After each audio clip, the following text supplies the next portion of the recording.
लेकिन इसी में भौजी से ननद कहती है कौन भाव में? भौजी एगो गाना आपका बड़ी बढ़िया है। कौन सा गानी? हो सकता है कि हमको आने से पहले आप गा दिए होंगे, फिर भी बताइए ना। जैसे बाबू के नाना फुआ मौसा मौसी जो है, हाँ हाँ। कैसे तो आप गाते हैं कि नायले बबुआ के नानी अच्छा बड़े के बेरिया गाए थे, लेकिन कहिएगा तो एक बार और गा देंगे। गा दिए हैं। एक बार और गा देंगे। हाँ स्केल से ऊपर नहीं जाइए। ना ना ना हमारा मिला के रखिया कि नाना के उतार लिए और नानी के आवेल कहलिए जन्मदिनवा में बटे के बेरिया। हाँ कि जन्मदिनवा में तैयो नहीं नानी हर जइया। हम देखते हैं कि आप नानी छिनारियों का देते हैं, कभी कभी कह देते हैं, कभी कभी बोल देते हैं। तनायले बबुआ के नानी बड़े के नानी हर जइया बर्थडे के दिनवा नाना के न्योता दिलिए नानी के अवल कहलिए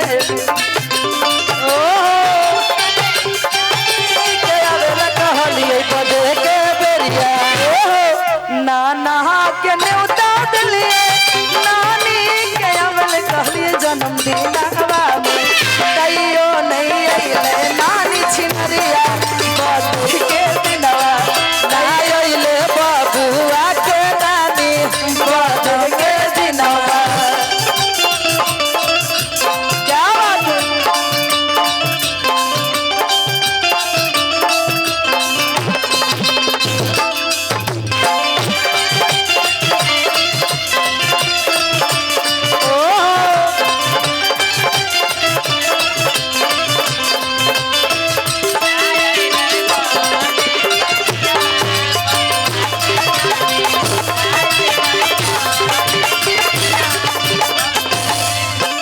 और मौसा के कार्ड पठलिए मौसी के अवल कहलिए जन्मदिनवा में मौसा के कार्ड पठलिए मौसी के अवल कहलिए जन्मदिनवा में।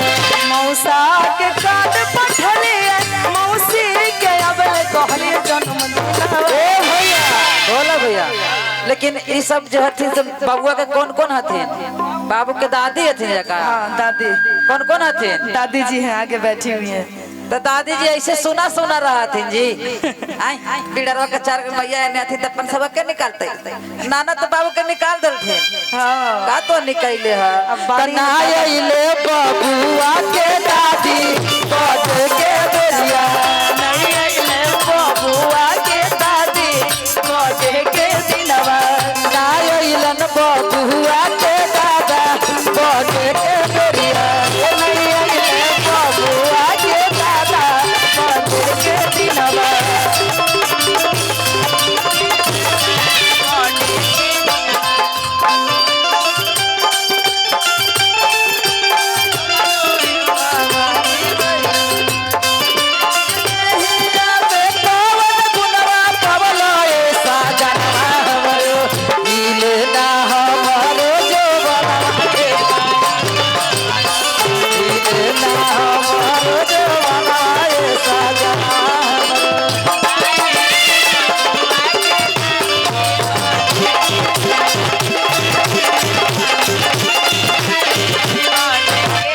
भैया बउआ के सोहर गाती हैं बउआ के फुआ लोग। अब बउआ के आशीर्वाद के लिए कौन भाव में सुंदर सा गाना कहती है। बउआ के फुआ आई है यहाँ पे आई है वहाँ खा रही है, देख ले सब खाए में लगल खा रही है लाल साड़ी में। बुढ़िया बनवले बानी अरे मुहावा के नाप के खाना छाप के। ओ फुआ जी आज 5 बार खाई है, एक बार अच्छा खाते रहिए सुबह तक 4 बार। पैसा लगल बउआ के बाप के खाला छाप के। पैसा लागल बउआ बाप के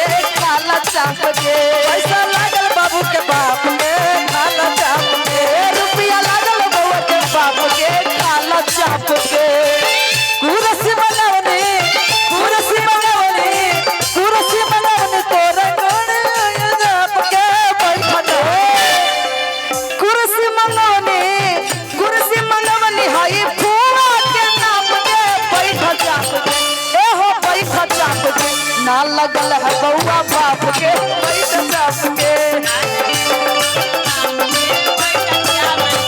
लगल ह बउआ बाप के बैठ चाप के भैया हेलो हेलो वो कुर्सी लगल है पैसा के बात कैसे कर दिलू उषा तो मैंने तू बेइज्जती करी था हमारे परिवार के ना हो हम कह देगो कीता अच्छा कह कि फलनिया के अथी दुताला से ऊंची अच्छा अरे फुआ सुनी हा बढ़िया से हम ओने कही है तोरा तो कही थी वो ना ना फुआ आज गाली सुनेगी नहीं हम फैमिली देने से है दान दहेज फुआ लेगी या गाली हम सुनेंगे दान दहेज का है दान दहेज आज मिला होगा ना फुआ को तो मिला है तो मिला नहीं मिलेगा लेकिन फुआ को बेइज्जती नहीं कीजिए फुआ देने से हम रहेंगे अच्छा कहिए कहिए कि अरे उत्सव के अथी दुताला से ऊंची अच्छा ए टरक चलावा ले गे भैया रखनी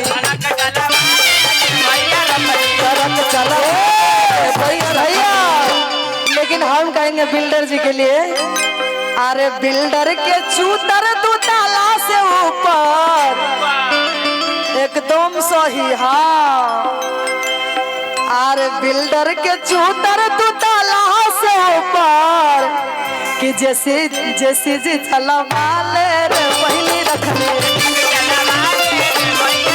जैसे चलवा ले रे वही रखने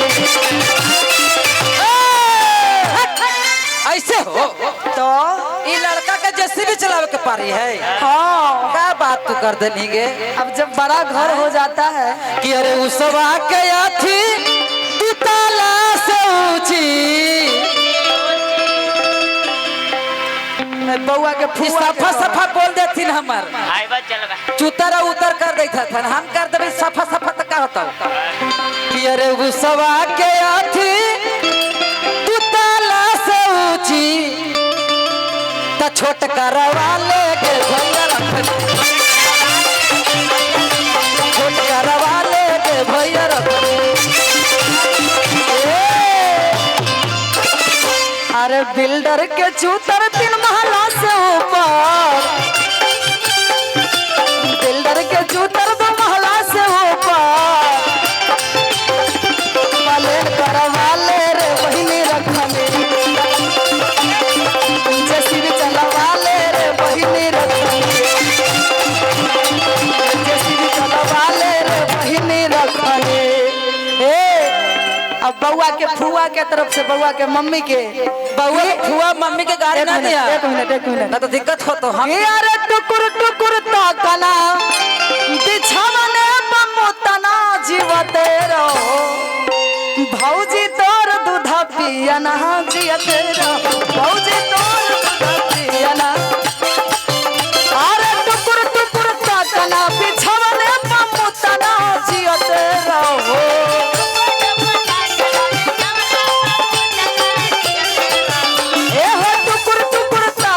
बिछवने पमुतना जियते रहो आहा जियते रहो भौजी तोर दूध पियना जियते रहो भौजी तोर दूध पियना जियते रहो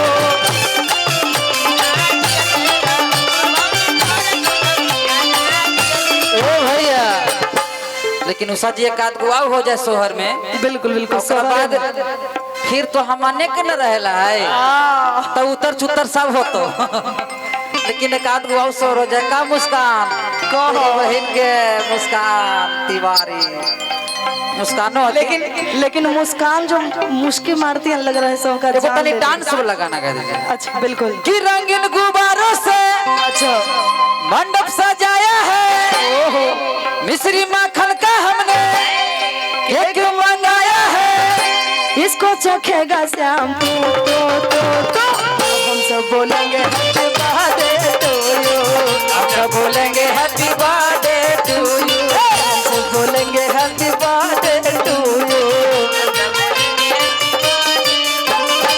रंगी गुब्बारों से मंडप सजाया है मिश्री माखन का हमने केक मंगाया है रंगी गुब्बारों से मंडप सजाया है माँ में मिश्री का हमने केक मंगाया है इसको चखेगा यार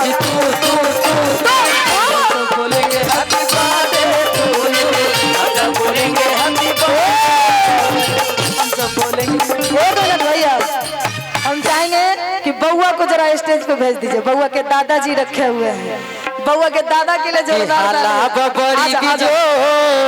अब अरे मौसी है, हम मौसी, अब ना आओ ना, अब हम मौसी हैं, आ जाओ।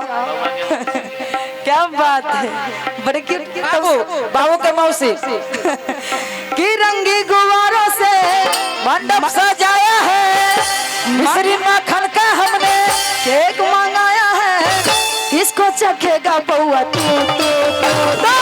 हम सब बोलेंगे हैप्पी बर्थडे टू यू, हम सब बोलेंगे हैप्पी बर्थडे टू यू, हम सब बोलेंगे हैप्पी बर्थडे टू यू। लेकिन कहे के बा बिल्कुल कि बाबू के मौसी आप बन गए, ऐसे बोल दिए। तो बाबू को जो ओरिजिनल मौसी है ना, हम उनको नहीं कहेंगे। तो बाबू को जो ओरिजिनल मौसी उनको नहीं कहेंगे, ई मौसी कहेंगे उषा जी के। कि हाला बड़ी बिजो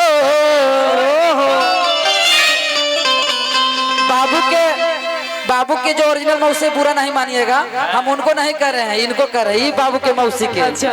कि हाला बड़ी बिजोड़ अब बउआ के मौसी के ले गेल गावे के जोर।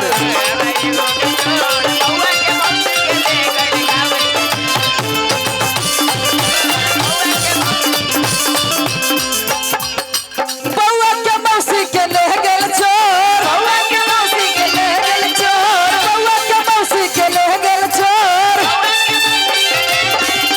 बउआ के मौसी के ले गेल चोर।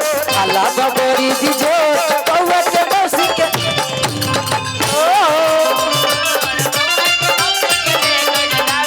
ए भैया ए, लेकिन पानी छीटा पानी छीटा पानी पानी। अच्छा अरे पानी छीटा पानी छीटा पानी पानी। अब पेट में के बउआ बोले ना ना नानी, पेट में के बउआ बोले ना ना नानी।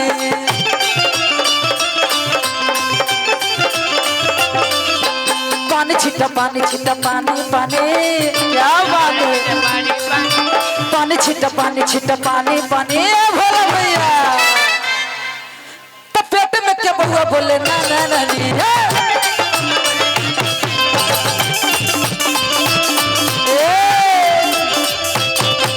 बउआ ने मौसी के ले गेल गाँव हम के छोड़। हाला बड़ी बिजो